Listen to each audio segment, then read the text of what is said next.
1857 के कतर में हजारीबाग के जयमंगल पांडे ने विद्रोह का बिगुल फूंका था, लेकिन आज हजारीबाग में ना तो उनकी कोई प्रतिमा लगी है और ना ही विधानसभा में उनकी कोई तस्वीर है।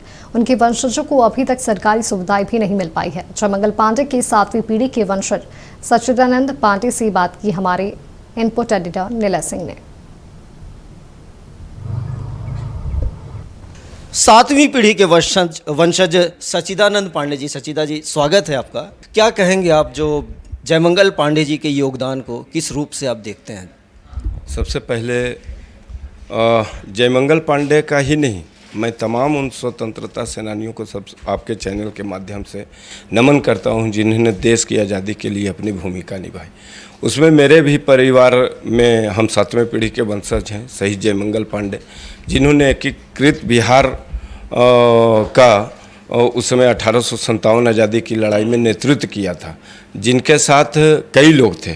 उसमें झारखंड में अगर देखा जाए तो पांडे, गणपत राय, विश्वनाथ सहदेव, शेख भिखारी, शहीद टिकैत, तुमराव सिंह, नीलांबर पीताम्बर, कई लोग थे जो इनका सहयोग कर रहे थे। और ये झारखंड डोरंडा से एक शुरुआत हुई थी। जयमंगल पांडे के पास चाबी रहता था, जो वहाँ का बैरक था उसका चाबी।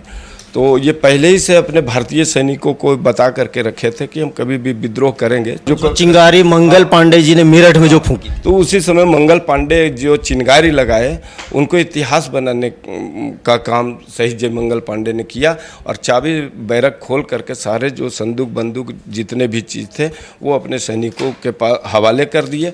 और डोरंडा में 2 अगस्त 1857 को 1 बजे दिन में पूरे अंग्रेज़ों को खाली करवा दिया गया।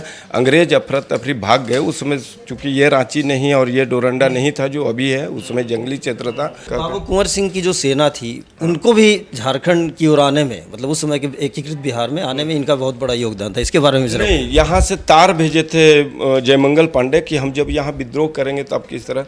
तो बाबू कुंवर सिंह की बोले थे कि आप अगर आ जाइएगा, आरा उनका जगदीशपुर जगह का नाम है, कि यहाँ तक आ जाइए तो मेरा सेना उना सब आपके साथ है और जो भी रास्ते में होगा हम सब जगह बात करते हैं। चूँकि उस समय मेन था कि जंगल झाड़ में रहना था, तो खाने पीने का भी साधन होना चाहिए। और भी तो ये व्यवस्था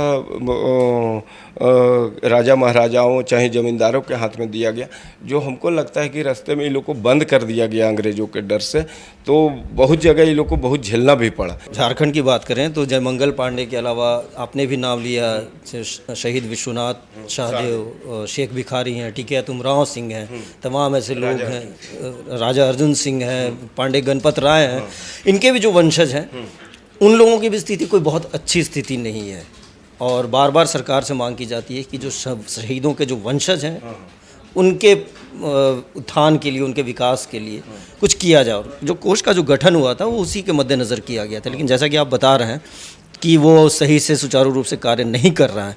क्या कहेंगे आप, सरकार से क्या डिमांड है? सरकार की सहयोग की आवश्यकता है। अब जिसके पूर्वज पूरे देश की आज़ादी में मिट्टी में बलिदान दे दिए, इस देश की आज़ादी में, अगर उनके परिवारों को अगर कोई सूद नहीं लेता है, चाहे उस परिवारों को सम्मान नहीं मिलता है, तो बहुत ही क्या बोलते हैं, चिंता का विषय है। अभी आप देखे होंगे कि 15 नवंबर को यहाँ पर बिरसा मुंडा के ये पर मनाया जाता है स्थापना दिवस। कम से कम उस दिन भी इन परिवारों को सम्मान मिले। उम्मीद करते हैं कि जिस तरीके से सच्चिदानंद जी ने कहा कि आने वाले समय में वो चाहते हैं कि जयमंगल पांडे के नाम पर हजारीबाग में भी कोई हो, चाहे वो रेलवे स्टेशन ही हो। और ये भी एक विडम्बना है कि उनके नाम से एक मूर्ति तक नहीं है, एक प्रतिमा तक नहीं है, विधानसभा में उनका एक तैलचित्र भी नहीं है। तो सरकार को इस पर भी ध्यान देना चाहिए। नीला सिंह, नक्षत्र न्यूज़, रांची।